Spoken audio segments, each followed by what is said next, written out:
जी students, आज हम शुरू करने लगे हैं चैप्टर नंबर 16 की एक्सरसाइज के क्वेश्चंस। शॉर्ट क्वेश्चन है जो एक्सरसाइज के। पहला क्वेश्चन जो एक्सरसाइज का वो है 16.1। A sinusoidal current has root mean square value of 10 ampere, what is the maximum और पीक वैल्यू। जी हमें रूट मीन स्क्वायर करंट दिया गया है, यानी कि IRMS, उसकी वैल्यू दी गई है हमें 10 एम्पेयर। मालूम हमने पीक करंट जो है, मैक्सिमम करंट जो है, ये मालूम करना है। ठीक है, तो आपको पता है फार्मूला हमने चैप्टर के अंदर पढ़ा है कि रूट मीन स्क्वायर करंट जो है वो किसके इक्वल होता है, I root mean square is equal to I root mean square is equal to I not over under root 2। ठीक है, ये वाला फार्मूला जो है हमने चैप्टर के अंदर पढ़ा था रूट मीन स्क्वायर करंट का। जी यही फार्मूला है। इसको अगर हम 1/2 यानी कि आई नॉट को अगर हम अंडर रूट 2 से डिवाइड करें तो हमारे पास आंसर आता है 0.707। इसको लिख देंगे आई नॉट। यहाँ से हमने आई नॉट निकालना है तो इस इक्वेशन को थोड़ा रीअरेंज करते हैं। आई नॉट इक्वल आ जाएगा I root mean square RMS over 0.707। तो बच्चों इसकी आपने यही वैल्यू जो है यहाँ पुट कर लेनी है और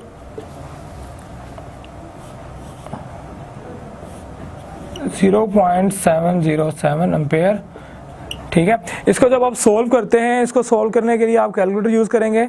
जब इसको आप सोल्व करेंगे तो आंसर आपके पास आएगा 14.14 एम्पेयर।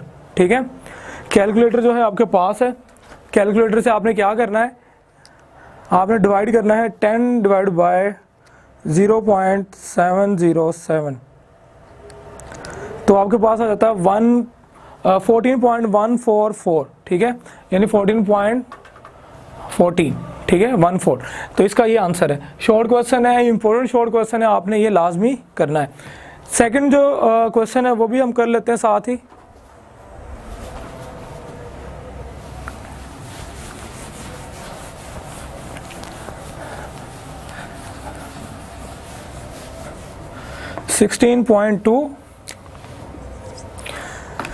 जी 16.2 की जो स्टेटमेंट है एक्सरसाइज के ऊपर, name the device that will A permit flow of direct current but oppose the flow of alternating current, B permit flow of alternating current but not the direct current. जी हमने इस chapter के अंदर devices पढ़ी थी जिसमें हमारे पास electronical devices जो है, इलेक्ट्रिकल डिवाइसेस सॉरी, कौन कौन सी हैं। आपके पास कैपेसिटर, वो भी इलेक्ट्रिकल डिवाइस है। ठीक है, और इसी तरह आपके पास इंडक्टर जो है वो भी इलेक्ट्रिकल डिवाइस है। तो एक केस के अंदर जो कि परमिट करे, परमिट डायरेक्ट करंट,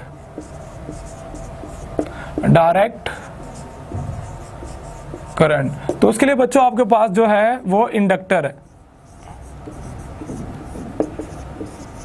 इंडक्टर। ठीक है, इंडक्टर क्या करता है, इंडक्टर डायरेक्ट करंट को यूज करके कांस्टेंट मैग्नेटिक फील्ड डेवलप करता है। Constant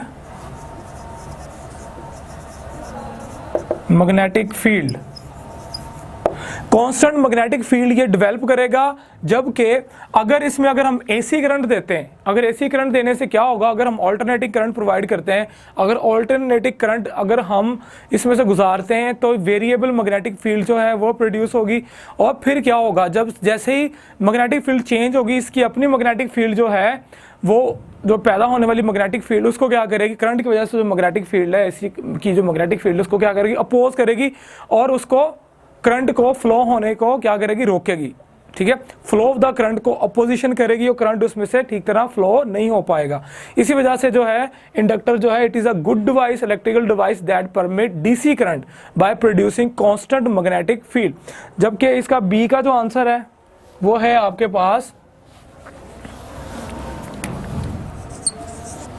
B, that permit alternating current.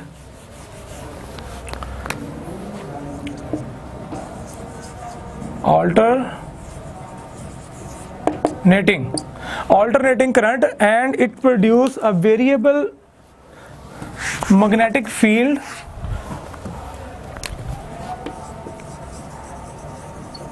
जी वो है आपके पास कैपेसिटर।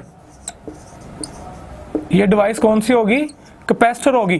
कैपेसिटर जो है वेरिएबल मैग्नेटिक फील्ड कैसे प्रोड्यूस करेगा? By charging and discharging of capacitor.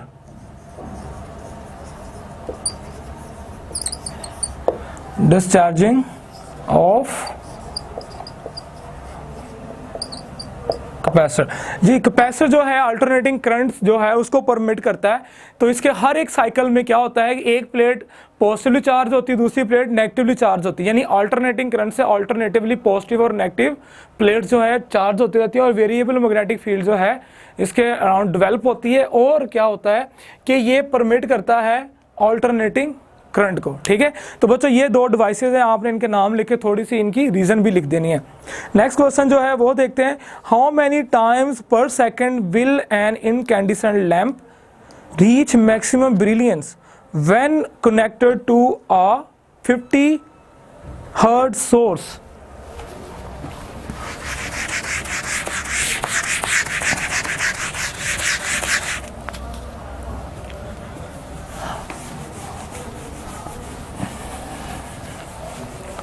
एक दो फिर स्टेटमेंट पढ़ देता हूं। How many times per second will inductor how many times per second will an incandescent lamp reach maximum brilliance when connected to 50 hertz source? हमने बच्चों number of time उसकी brilliance निकालनी है। ठीक है जी, number of times maximum brilliance उसकी निकालनी है।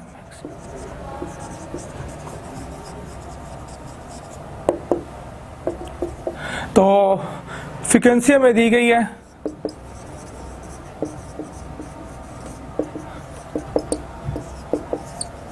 50 हर्ट्ज। ठीक है, 50 हर्ट्ज जो है आपको, या 50 साइकिल पर सेकंड उसकी फ्रीक्वेंसी दी गई है। ये इसी तरह ही है कि एक सेकंड के अंदर जो हमारी वेव है, आपको पता है कि पूरा एक सिग्नल बनता है। ठीक है, एक पूरा सिग्नल बनेगा। अब आप देख सकते हैं तो 2 टाइम जो है ब्रिलियंस आएगी इसके अंदर। ठीक है, क्या आएगी? 2 दफा जो है ब्रिलियंट, यानी कि हर एक पॉइंट पे, एक यहां पे भी और एक यहां पे भी। तो कितने टाइम फ्रीक्वेंसी? 2 टाइम फ्रीक्वेंसी इसकी हो जाती है, जहां पे आके ये मैक्सिमम ब्रिलियंस शो करता है। ये कितनी दफ़ा ब्लिंक करेगा वो हम क्या करेंगे, इसको 2 से मल्टीप्लाई कर देंगे, 2 मल्टीप्लाई बाय 50, तो ये आ जाएगा 100 टाइम्स। ठीक है, यानी कि ये 100 टाइम्स जो है ये अपनी ब्रिलियंस को क्या करेगा? शो करेगा। ठीक है, आप यहां लिख सकते हैं 2f, एक दफ़ा अप और एक दफ़ा डाउन, यानी हर एक साइकिल पे ये क्या करता है? ब्रिलियंस शो करेगा। 100 टाइम्स जो है ये मैक्सिमम ब्रिलियंस जो है अपनी ये शो करता है। आपने सिंपली क्या करना है, फ्रीक्वेंसी को 2 से क्या करते हैं ना, मल्टीप्लाई। आप देख सकते हैं कि एक वेव जो है 1 पर सेकंड, जो यहाँ तो 1 सेकंड बनता है। ठीक है, ये t/2 और ये भी t/2, ये टोटल हमारे पास t हो जाता है सेकंड, हाफ और हाफ यहाँ पे भी। ठीक है, तो इस तरह जो है आपने इस जो है क्वेश्चन का आंसर लिखना है। सिंपली ये न्यूमेरिकल टाइप क्वेश्चन है आपका। ठीक है, न्यूमेरिकल की तरह ही है, तो आपने इसे इस तरह सॉल्व करना है।